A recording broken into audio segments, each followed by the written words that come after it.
At this point, his own lawyer can't do too much for him because he burned his family, burned his allies, and now he's about to burn himself right into the prison sentence that could be pretty much a decade. I gotta feel bad for Ramsey's attorney, because it's very clear that Johnny and his, fools on Discord, etc., are feeding these arguments in that just do not work in court. Johnny Somali's lawyer just made the situation even worse for him.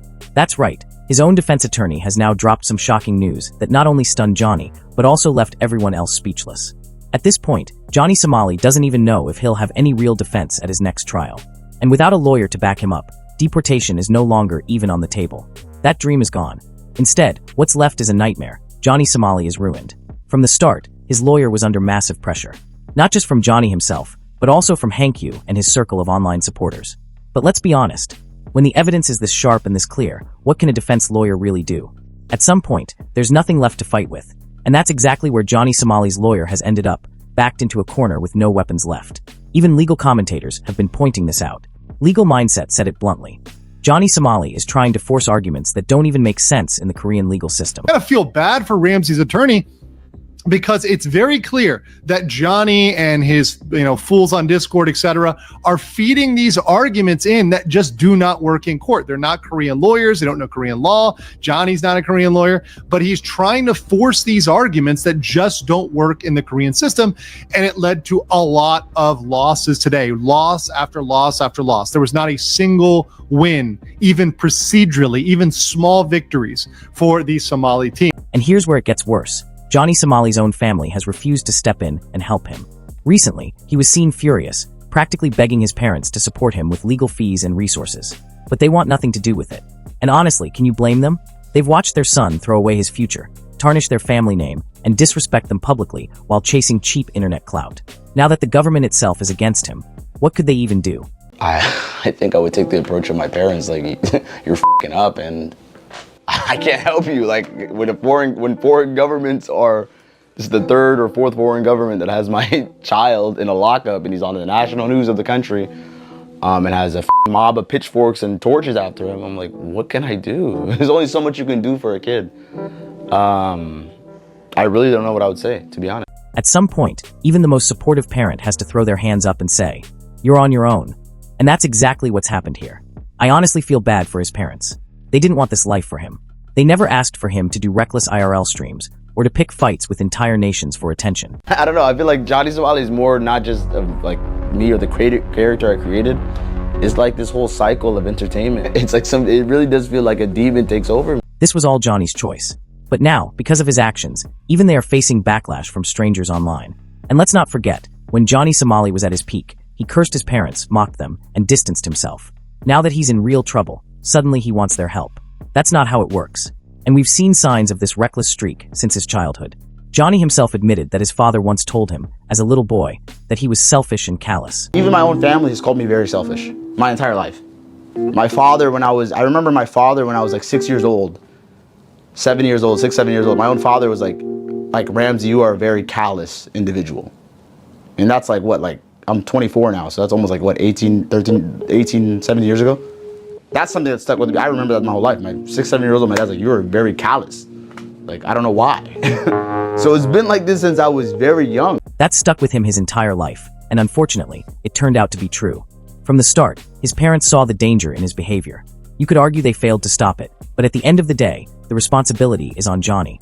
He created this mess, nobody else. Now let's go back to his legal situation. Right now, Johnny only has 2 not guilty pleas left on the table, and even those are shaky. His lawyer's last defense was that Johnny didn't actually create the deepfake videos. He just distributed them. But the prosecutor immediately tore that apart, pointing out that Johnny basically admitted to sharing the videos while trying to deny producing them. Lawyer says Ramsey cannot make the deepfakes because Ramsey does not know how to make deepfakes. So since he didn't make it, and the prosecutor interrupted him and said, so you deny making it, but you admit distributing the deepfakes. The lawyer responded, Ramsey's lawyer responded, well, he was drunk, he admits distribution, denies production. So while Johnny Somali keeps claiming not guilty, in reality, he has no defense left. And despite already pleading guilty to other charges, there's nothing his lawyer can do to soften the blow. Johnny might be hopeful, but his hope is based on lies he tells himself. From day one, Johnny has been trying to spin this as a free speech issue, saying South Korea is violating his rights. You understand how bad it goes for you as a foreigner in a foreign country assaulting one of the citizens. It's freedom of speech. Yep. Through this case, I realized that most people do not understand free speech nor value it. What you did was free speech. But let's be real, he wasn't just speaking. He was harassing people, breaking laws, and insulting an entire country while being a guest there. Free speech doesn't cover that. This is just another one of his tactics to make himself look innocent. But when you look closer, it's obvious. This isn't regret. It's manipulation. Johnny even tried to emotionally blackmail people by saying things like, "It's 110% my fault. I need to be accountable." But the truth is, he never truly apologizes. He just says enough to make people second-guess themselves, hoping for sympathy. Meanwhile, behind the scenes, he's restarting YouTube videos, begging for money, and refusing to even pay his lawyer properly. And speaking of his lawyer, he's under enormous pressure, not just from Johnny, but from Hank and Hank's family as well. They keep pushing him to defend the impossible. But how can any lawyer save Johnny when the case is this airtight? Even creators like Atosi have said it outright. Johnny Somali has destroyed every chance he had. He burned his family, burned his allies, and now he's about to burn himself straight into a prison sentence that could easily stretch into a decade. Even Johnny's lawyer has admitted that his chance of escape is very rare. And Johnny himself knows it. He said so before. All this fake hope and fake regret he's showing now is just another performance. The truth is, he knows the odds, and they're terrible. So where does that leave him? Right now, it looks like his lawyer may not even continue with the case. And even if he does, there's nothing left he can do. The damage is done. The government has the evidence. The people want him punished. His family won't help. And his so-called supporters online have no idea how the real world works. At this point, his own lawyer can't do too much for him because he burned his family, burned his allies, and now he's about to burn himself right into the prison sentence that could be pretty much a decade. Life has been destroyed by this. Nothing I've done warrants prison time, you know? It's ridiculous.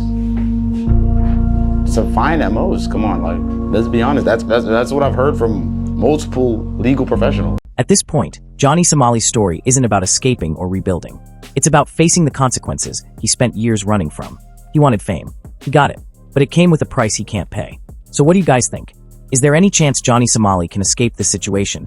Or is it truly over for him? Let me know in the comments below.